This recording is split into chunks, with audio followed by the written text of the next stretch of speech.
On Sunday from 2 to 4, we will have the library dedicated.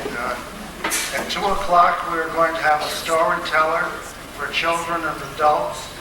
At 3 o'clock, Professor Sewell, a Bethany resident, will give the inaugural address, and then Paul Manger and Marty Lammy will conduct the dedication service. We hope all of you come. All of you have given money to support the library. Do come and see what a beautiful structure it is, and we will have refreshments, and we hope to see all of you there. Thank you.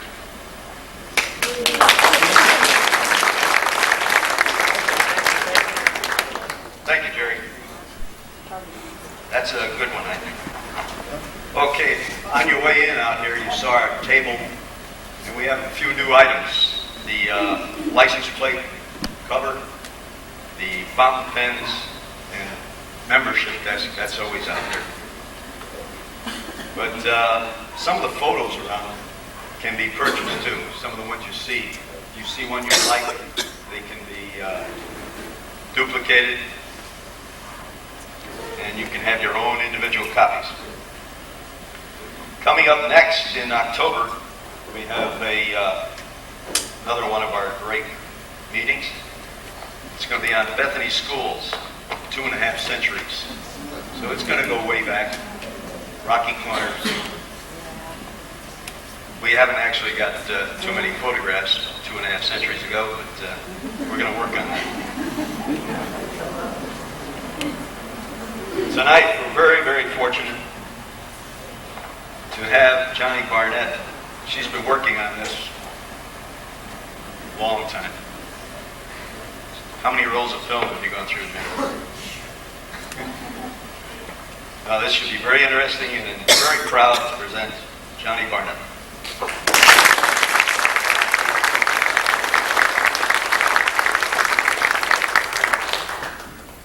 Good evening.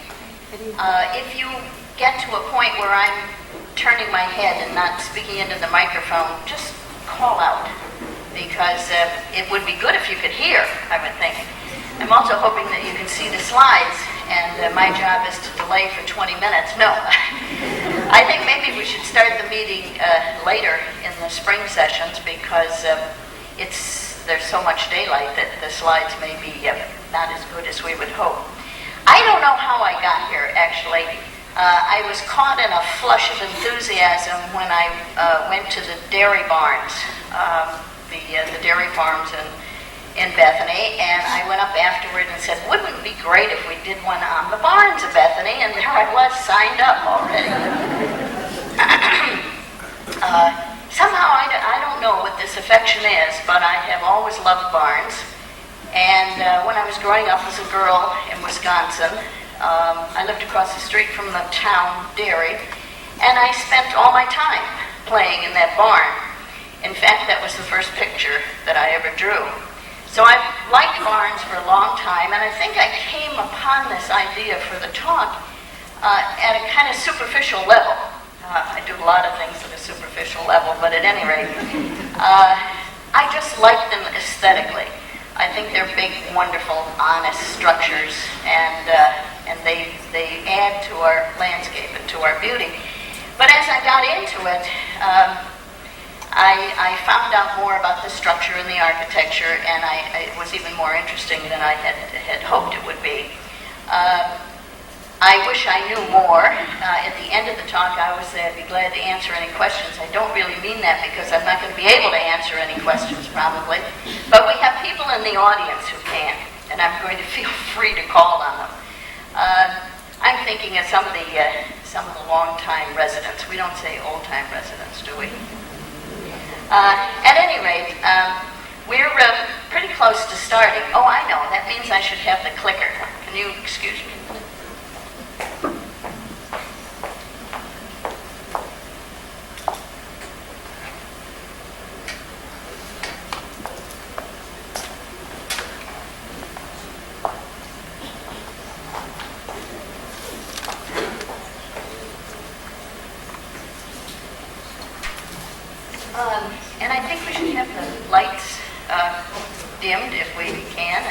pull the drapes and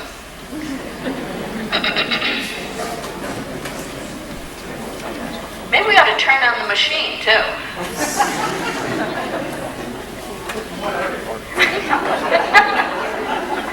No, whoops, I already put it way ahead. I asked Bob Britton, because he's the one who, enticed me into this, if he had a spare bulb, because I can just envision the bulb going, and he said, no, but we have a big flashlight. This is the Clark Newton Manger homestead. I think it's a wonderful example. The house was built in 1821. The barn, see, if I only had one more hand, I'd be all set. This center barn was built in 1868. The fence is the original fence, and I'll say more about that later. This picture was taken in the 80s. As I was going around taking pictures of barns, I became intrigued with many of the aspects with the cupolas and the ventilators. And you also see here a beam with a track on it, and that was for lifting the hay out of the wagon and trolleying it back into the hay mound. This is my favorite cupola. It's on Clovernook Farm barn. Doug Sandell and the Woodards have lived there for, as I understand it, more than 150 years in the same family. And there's a wonderful horse. I mean, it's a little darker because the slide is more distinct than that. There's a wonderful horse, Weatherbane. Again, I wish my contrast was better. As I was going around one afternoon, actually I was with Timer, I found this wonderful, wonderful hinge. It's more than 3 feet long and very ornate, and it is on the Stanley Downs barn at the corner of Rainbow and Carrington Road. Here's another very impressive hinge, I thought. I love the hardware on the old barns. This is more than 4.5 feet long. It's on the Lewis Grant Doolittle barn. It's on Downs Road at the head of Carmel Road. It's an English barn, has double doors on both sides and ramps so that you could drive the horse and the wagon right into the barn, and if indeed you wanted, on through the barn. Another pair of hinges. These are not original to this barn, and I'll tell you more about this barn later, but they are for a sliding door. Here's one of our recognizable, lovely barns in Bethany. I'd like you know what I used to do when I came to the plant sale, and they had their what road is this and what stone wall is this, and it drove me absolutely crazy, and I would sit there trying to figure out. As you're sitting here, feel free to comment on what you see. This is a barn. It was Samuel Davidson, followed by Tyler Davidson, and now the Horvicks live there. It's a wonderful English barn, and if it was a little better viewing, there's a fine carved molding above the windows on the second floor. The barn I'm going to show you next is quite close to this, and indeed it's possible they were built by the same person. It's possible they were built by Wilbur Lounsbury. This is a barn up on the hill. You don't see it very much from the road. It's an English barn, but it has a nice feature in that it takes advantage of the slope of the land, so that you have a one-story salt box facade up on the upper side, and you have a two-story barn on the lower side. This is where the Clocks lived for many years, and it is the Denzil Hoadley house and barn. This is a wonderful old photo, and I guess I'd like to take a moment to thank, although the man can't hear it, George Levi Wooding, who took wonderful photographs, glass negative photographs around 1900, and he really did an inventory of all the houses in town. And when you read Alice Button's book, which I would have been absolutely lost without that book, it's a great tribute to him record today. This is, we think, some people think, a picture of Will Wooding. I wonder if I could focus it better. I made the screen move. It's a picture of Will Wooding. As far as we know, these barns are gone. And the original barn is way over at the right-hand side of the screen. We're on Wooding Hill Road. We are looking at one end, the south end of the Wooding barn, and this was a more recent addition. And many of us remember when Allie Wooding had her little antique shop up on the second floor. Jonnie? Yes, sir. Well, I'm a long ways away from there. Well, okay, we'll try going this way.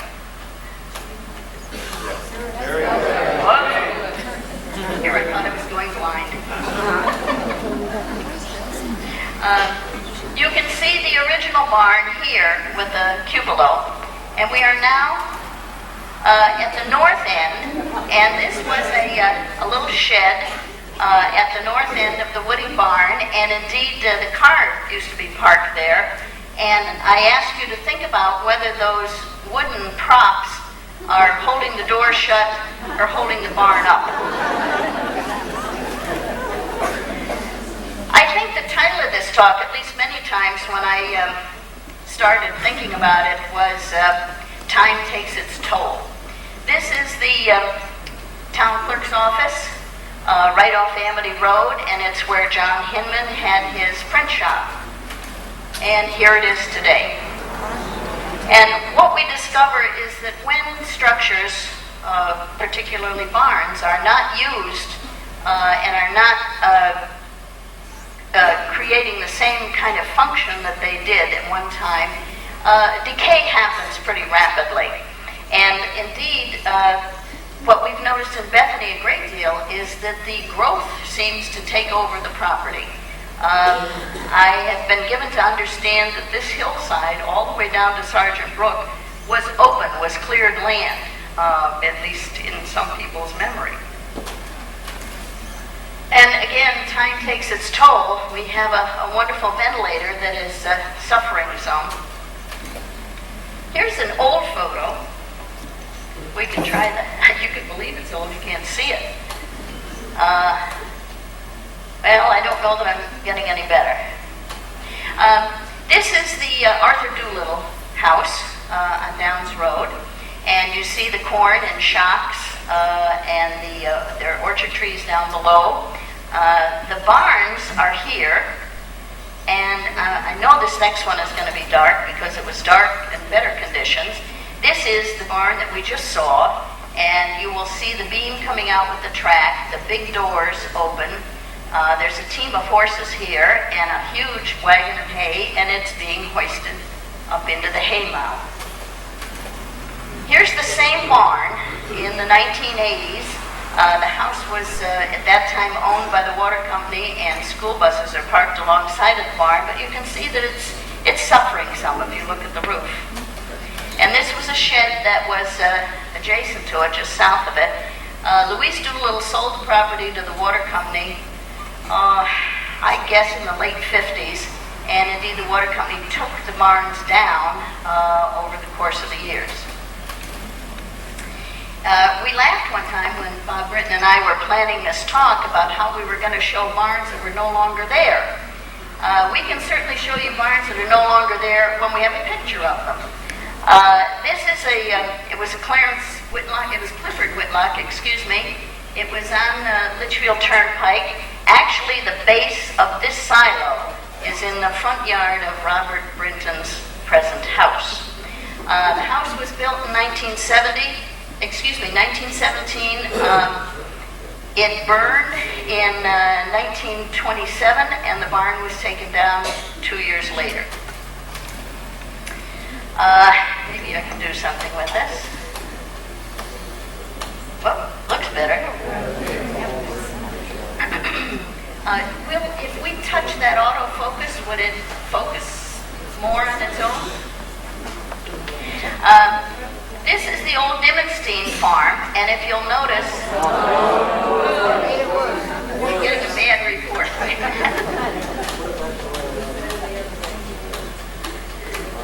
No, I think I'm going the wrong way. Yeah. I'm sorry about that. No one's going to go to sleep tonight. And this is sort of a different kind of before and after picture. This again was taken in the 1980s, and here is the barn today. The Gagliardis own it, and it has been restored and the land cleared around it, and it's a very handsome gambrel roof barn once again. Now, there's a series of slides here. I think there's 3. When someone owned a barn and didn't want it anymore, there were several ways that you could get rid of a barn. You could have it taken down and the lumber sold. You could have it moved if someone wanted it. Or you could have the Bethany Volunteer Fire Department do a training exercise on a barn fire.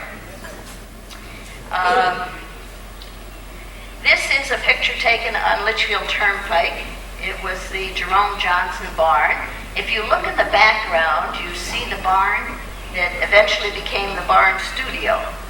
And I would guess this might be in the 40s or 50s. I'm looking at that car. And here the barn has been set. Such a dramatic picture. And you see how close the firemen are standing. And this photo was taken about 30 seconds later. And there has been discussion about whether this person is not Ed Hinman, the former fire chief. There was another way to move a barn or get rid of a barn if you didn't want it, and this was a little barn. It's near the Brinsmay property on Hatfield Hill Road. The water company owned it, and the water company said, we don't want it anymore. And so, very creatively, it was moved around the corner, down Litchfield Turnpike, just south of where we saw that barn fire. And we have a foundation here. The foundation was done by Christy Ambrose. Actually, there are 2 foundations. There's another one over here. You see the building inspector doing his work. You also see a wooden sill has been laid here, and the uprights, the posts, and the beams are there, ready to be raised into place. And here is the finished barn, or nearly finished, and it's what they would call a 3-bay barn, with the animals on the 2 end sections, and the center section being open for storage and to move things in and out. And so it's become it has a wonderful new life, and it has new occupants. I want to talk a little bit about adaptive use of barns. We've got a great big barn on our property, and we don't have cows anymore, and so you discover that you have other uses for this structure. This was the Lewis Grant Doolittle barn. Remember I showed you the hinges before?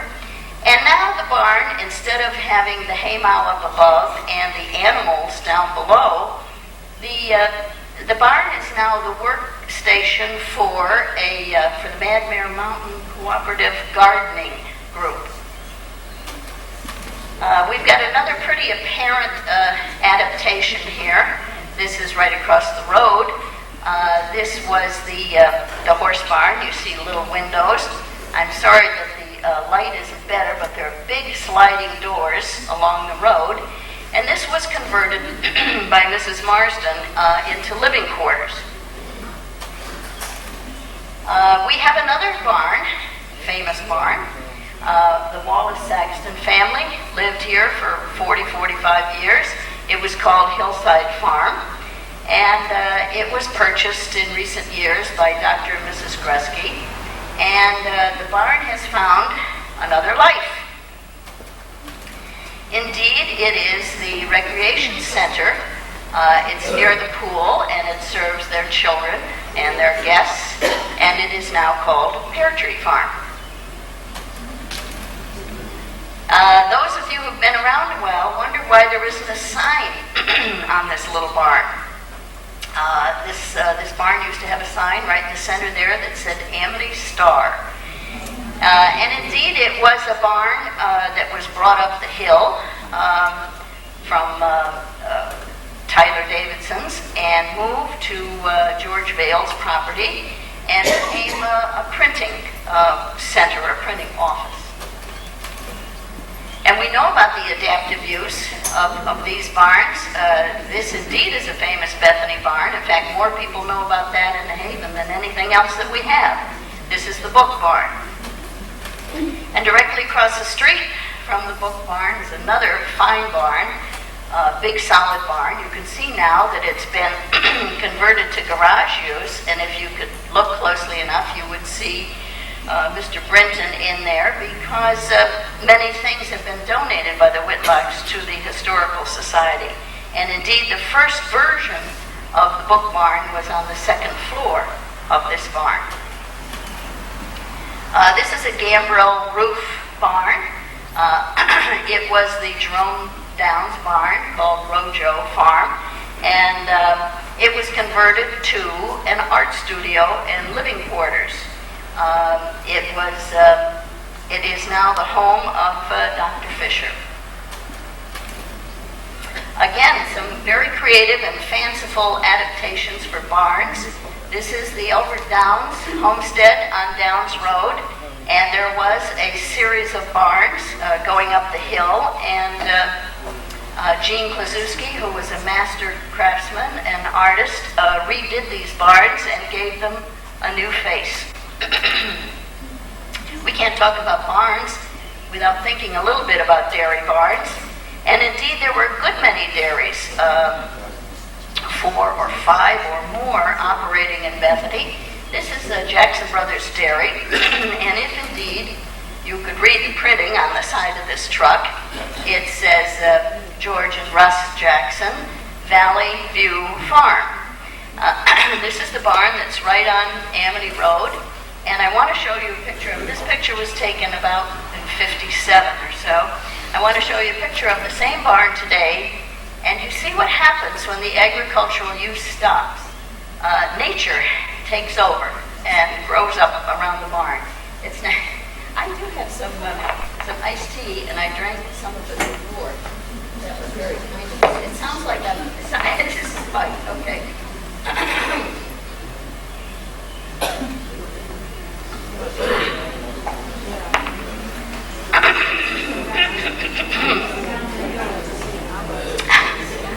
It's now owned by the water company, and it is a studio for a Yale professor of sculpture. I love this. I love the cattle crossing sign. I love the dirt road. I especially like the roof line. This is Elsie Halter's barn. This is a very different kind of barn than the English barns. They are long and narrow, more rectangular, and this is for their function because it's easier to face your cows, either all of them facing in or all of them facing out, so that your feeding chores and cleaning chores are more easily organized. This is another dairy barn with silo, which had chopped corn in it at one time. And I would guess this is an example of an original barn with an addition on it. It is the John Early farm over on Bear Hill Road. And in this case, we have the cows all with their backs turned to each other. It doesn't seem very social, but it makes for ease in cleaning and feeding. This is an example, as far as I know, there's only 2 in Bethany, of continuous architecture. And the barns in Europe were often built around a courtyard, so that the house would be part of it and the barns would eventually encircle an area that would be the central courtyard. In New England, it became advantageous for us to attach our barns to the house because the winters were hard. There was also a terrible fire hazard, and people, in fact, some towns passed ordinances that you couldn't have continuous architecture of the barns. But this is the Tyler Davidson house, or the S.G. Davidson house, and this is the original house. And it is early 1800s, maybe 1820, 1830. And then as the family grew and expanded, my little pointer's being naughty, this house was added in front, and this is sort of a turn-of-the-century house.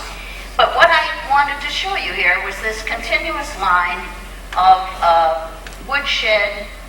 Could have had chickens, could have had small stock, and indeed you could even go to the bathroom without going outside in the wintertime. There's a wonderful wooden gutter there running all along the face of the house. I want to talk a little bit about barn construction. I say a little bit because I don't know a lot about barn construction. But as you can see here, most of the old barns were pegged. The wood was sawed or even cut with an axe. And here we see examples of these wooden pegs. In the early times, they were called tree nails, and indeed that was shortened to be trunnel. And you can see that that post is fitted into the beam above it. Here's a wonderful picture. I'm sorry that it isn't better for you. We'll do this again some night when it's dark.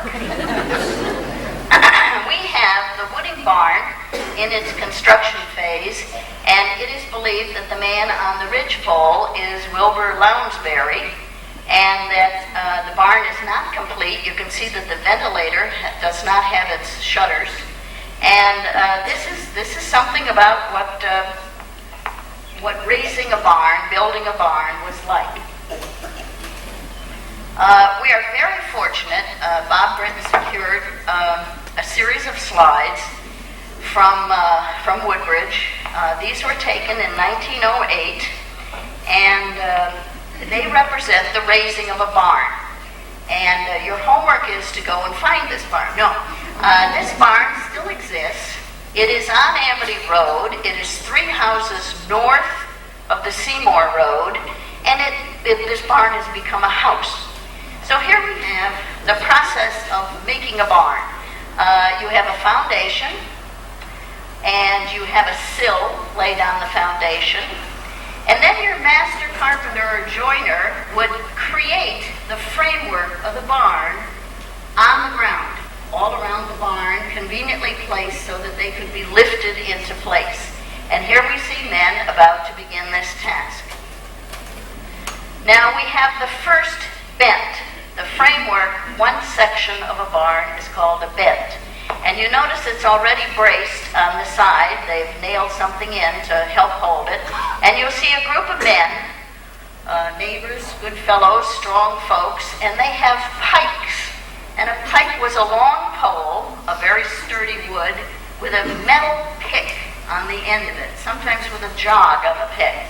And that was jammed into the beam, and then the workers would walk forward and push that frame until it was up in place. And here we see it. Talk about a heavy day's work. We also have men here, one at each of these beams, with a sharp instrument that's holding that upright from sliding out of place, because that upright is going to fit into one of the joists on the floor. And again, we have 2 up. They are being steadied. They are being braced. We have the men working to raise this. And lo and behold, we're almost there.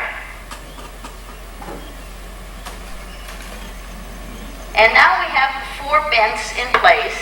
You can see that there's some danger to this work. We've got these men up on this scaffolding. It isn't really a scaffolding, but it is the skeleton of the barn. And they are passing the top plate across those members. And it's over here, and in the next slide, here we are shoving this beam that runs the entire length of the barn all the way along the top, and it will fit into, its tenons will fit into mortises that have already been cut. And so we have a 3-bay barn of good proportions. Usually the exterior of the barn, the siding and the roofing, were all done at a later date, and usually by different people. The barn raising and the master joiner was a very specific job. Here's the house that's next to it. You've seen that. I think it's a salt box, and it's kind of cream colored now. So we're lucky to have this kind of record of what a barn raising was like. Here's a resident of a barn. Now, what I wanted to do was to show you the construction of an old barn and the construction of a new barn that's being built in the traditional manner. And this is the barn that I showed you a minute ago was Stanley Downs' barn, and this barn is on Peck Road, and it has been built only recently by Mr. Garceau. And here we have the old barn. The day we did these pictures, I gave Timer my camera, and he went in the barn. He didn't come out for 20 minutes, and about 30 exposures were gone. At any rate, it shows pegs here. It shows the bracing. You can see the rafters and the roofing material. And here is the new version, again built in the traditional manner. Very beautiful work. Painstaking handwork, but a barn that will stand for a long time. Again, the old barn, the beautiful bleached wood. You can see how those braces are fitted into the beam ahead of it, on top of it, and into the post. And again, the new barn. And you can see the tree nails, the pegs here, the pegs there. It's as they say, it's not rocket science, but it sure works. We have some wonderful other barns in town. This is the Henry Doolittle barn on Downs Road. You can see I didn't have much gas, so I didn't get around town very much. This is an old barn. It's an English barn. It has two double doors. It was re-sided in the probably early 60s. Now we're going to play a game called Where is This Barn? I know you're all sitting there sleeping, but you're not supposed to be. You should just, feel free to tell your neighbor or to tell me where these barns are. It's called Where is This Red Barn? It's the Beletsky Barn on Amity Road. And again, this is a view you don't see very often. This is another side of the Beletsky Barn on Amity Road. Now you got to get better. And this is, where is that red barn? It's on the Litchfield Turnpike. The Latimers live there now. There was a family called Landcraft lived there one time in the past. An old barn. Another nice barn. It's harder to see. This road is less traveled. It's Sperry Road. And it's the Sizer Niederman barn.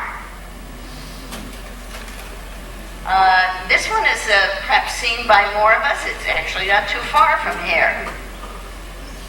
It's on Fairwood Road, and it's the Nate Mansfield, Sherman Woodard.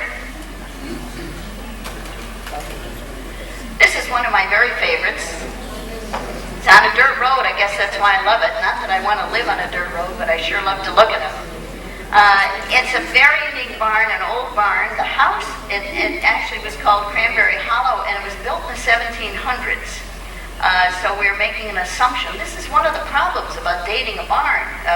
Unfortunately, Wilbur Lounsbury and his counterparts never went around writing on the beams and saying, my name is so-and-so and the date is such and such.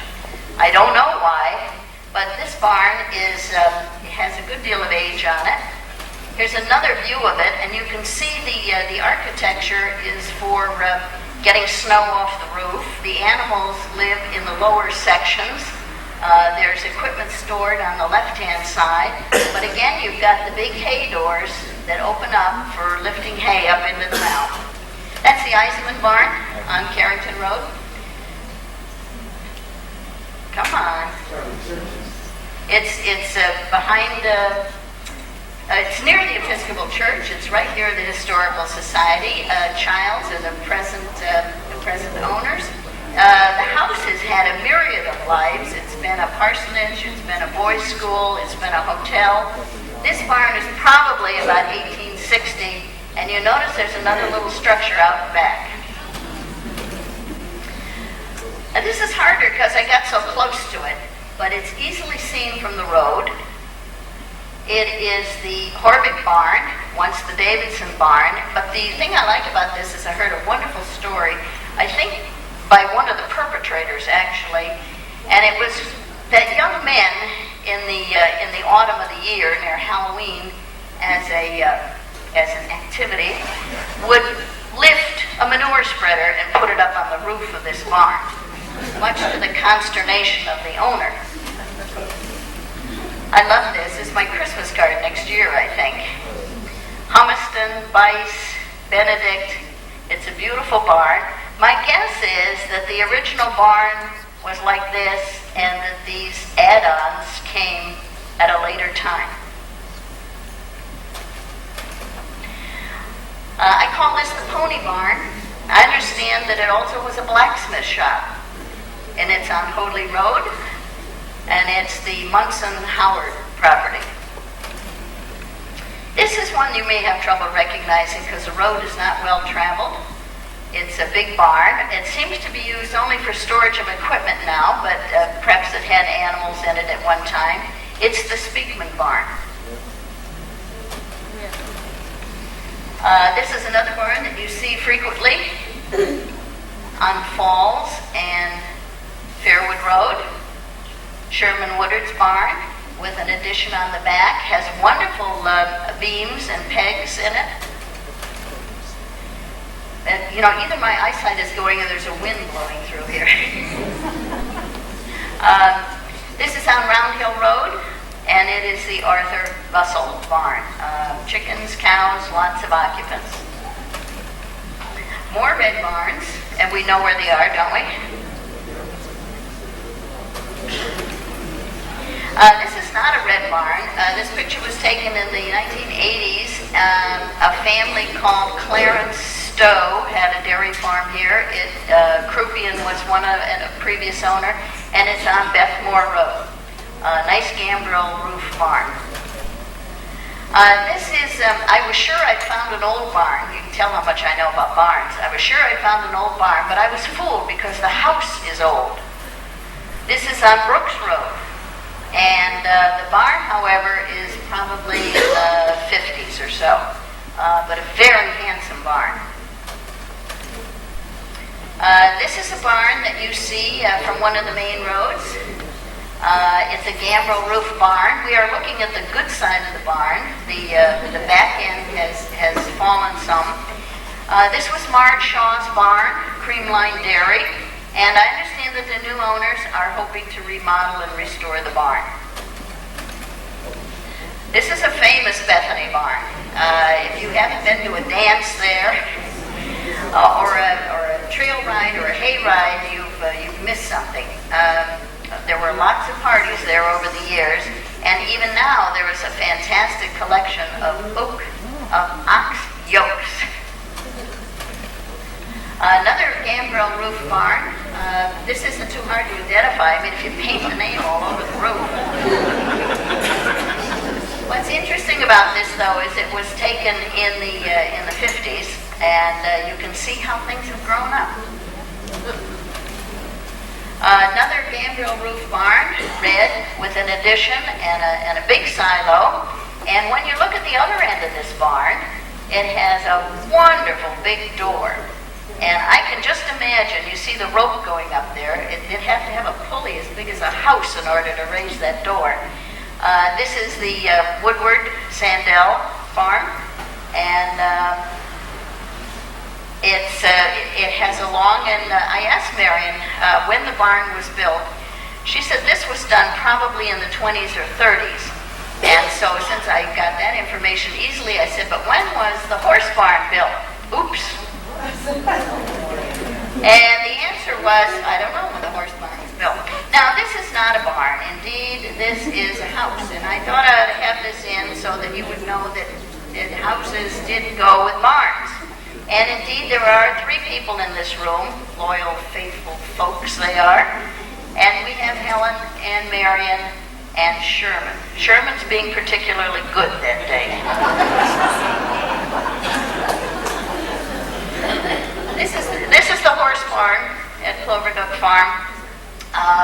It's a wonderful old barn. You had room for the wagons and the carriages. It's an English barn. You backed the horse and wagon in and loaded the hay into the mow, and the horses were on the right-hand side. You can see it has an adaptive use today, a use that we're all glad about. When we go for sweet corn and vegetables and flowers and pumpkins, we're very happy that it has found new uses. Now, this is kind of an unprepossessing building, but it must be something because we have the building inspector and Doug Sandell there. And indeed, this is a little building that was converted to garages, but it was a blacksmith shop. And in the, as they say, olden days, most farms had a blacksmith shop so that they repaired their own tools and made things. And in this first bay, there was very heavy timbers, and indeed there was at one time a forge and bellows, and I understand I love this, there was an ox sling. Not that you threw the ox, you understand. But it turns out that if you want to shoe a horse, you can pick up his foot, and he says, oh, well, I guess I got to stand on 3 legs. If you're going to shoe an ox and you pick up a foot, she says, oh my God, it lays down. So you had an ox sling, and indeed the sling, I think, has gone to Cheshire, someplace, from what I understand. It had a long route, and the bellows may still be in Bethany, and it's part of our history. This is Cherry Tree Farm. I think you all ought to come up, get out of your seats, look at the men in the wagon, and see if you can recognize any of them. We've played that game, even with people who thought they could recognize some. I like the horse, though. I think the horse is wonderful. I found this, and I was so intrigued. I said, now, who would have a barn with holes in the end of it? And I looked at it for a long time, and I couldn't figure it out. And I went and talked to Mr. Winter. And indeed, the other end of the barn looks like this, doesn't give you a whole lot of clues. But this barn, when it was the Willis Perkins farm, this barn was the stop to change horses for the stage that went between New Haven and Litchfield. And indeed, the horses, 4 of them were kept there, and fresh ones went off. And so that's what the little round holes are at the far end of the barn. Also, the Willis boys, I don't know what year this is. It certainly has to be mid-1800s. The Willis boys were paid $3 a year to maintain a watering tank on the other side of the street. Now, the tank is still there, but it isn't maintained. I guess about too many horses go by. What are the holes for? Johnny, what are the holes for? Oh, well, my assumption is that they were, sometimes they didn't put glass in windows, and you just had a small ventilating place. In other words, that would be at the end of the stall. Well, I made that up. No. That's what people have led me to believe. This is the Charles Schilf barn. It's a very beautiful barn. The horse guard was in there for a while. Bobby Schilf had riding horses for a period of time. Right across the street is another Schilf barn. This is a gambrel roof barn. It's been owned by a good many people since then. Yale University owned it for a while. But it is a very handsome barn and in wonderful condition. And this is one of the reasons, I guess, why I got into this, is because the idea of being able to find scenery like this in our town is important to me. I think it's very nice. I'd love to think of us being somehow related to our agricultural past.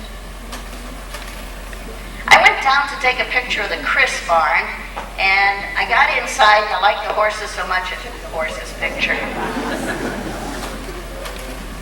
We have new barns in Bethany, quite a few actually.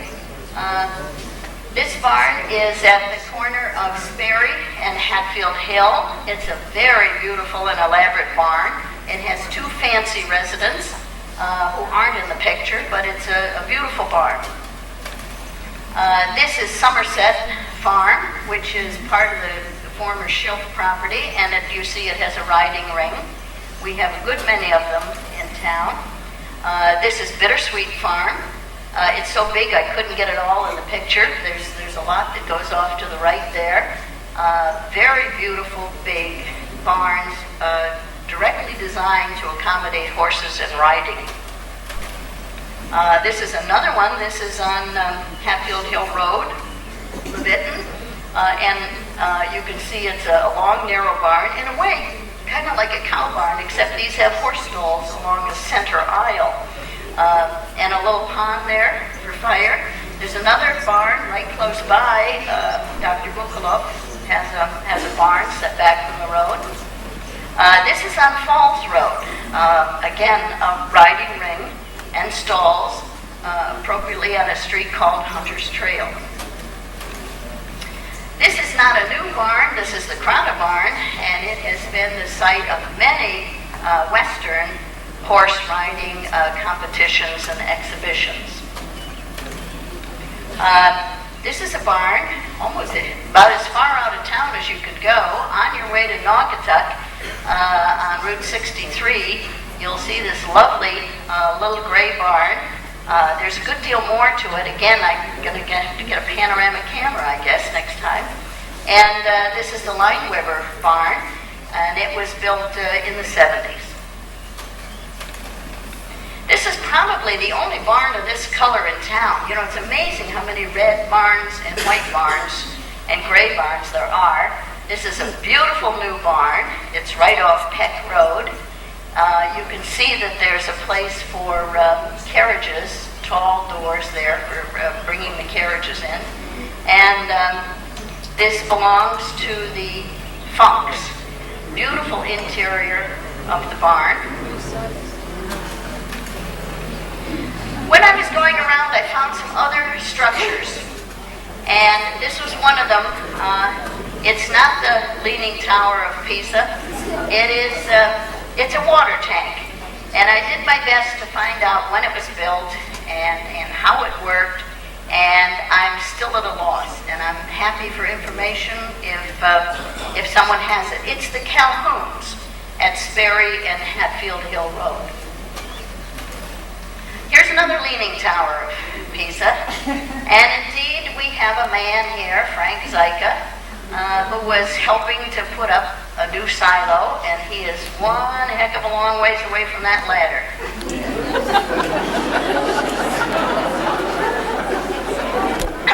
We said, what were we going to do about showing you pictures and telling you about barns that were gone?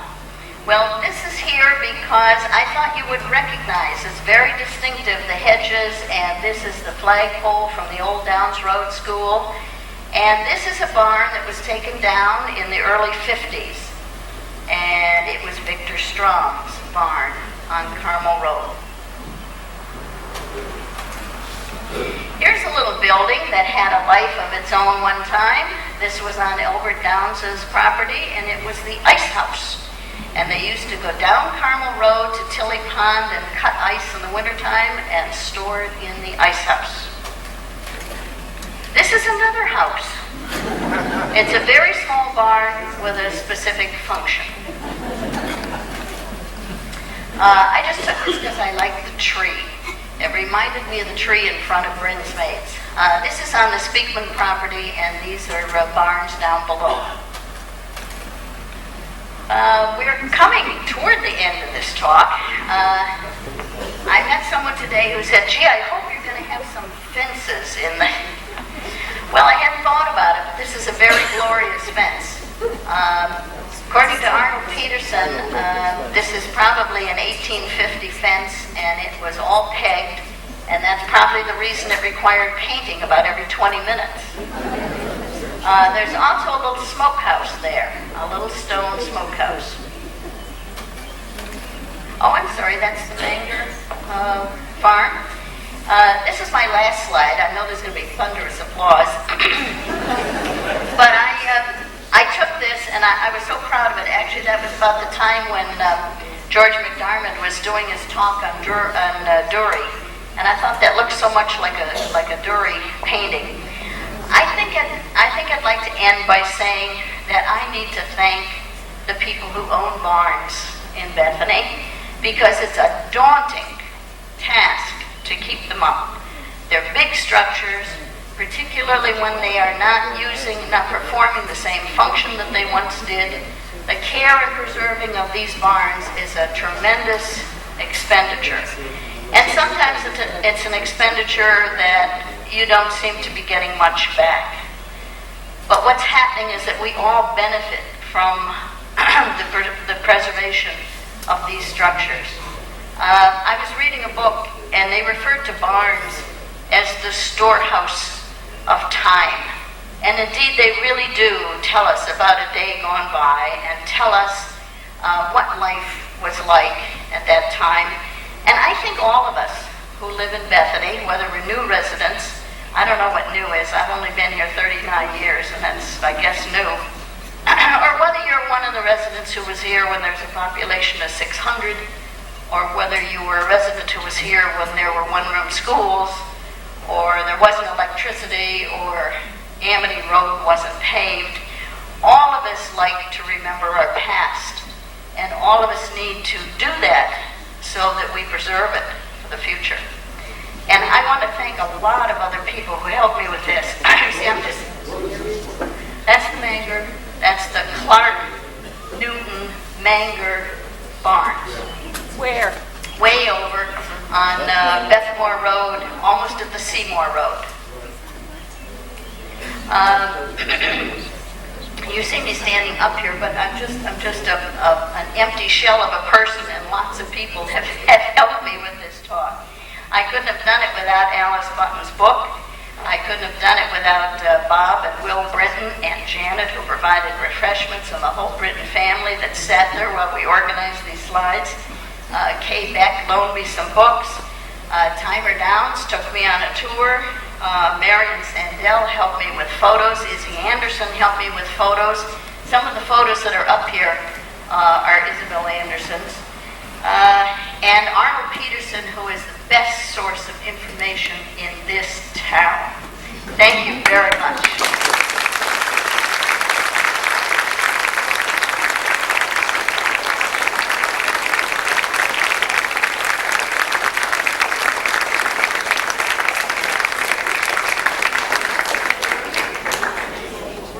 That was great. Does anybody know a barn she missed? I have to apologize. I was going to do this in the beginning, and Britton says, no, you can't start with making disclaimers. I apologize to all the people who are here whose barn didn't show up. I'm really sorry. It was just hard to do them all. But we'll do it again. And Now, I never thought I would see so many people who would want to hear about barns. And then it came to me that you're here for the cookies.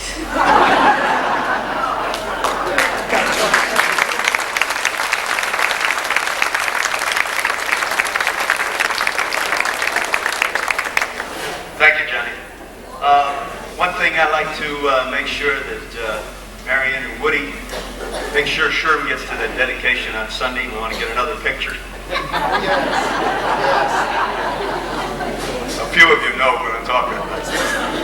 Okay, we have a lot of desserts and so forth in the back.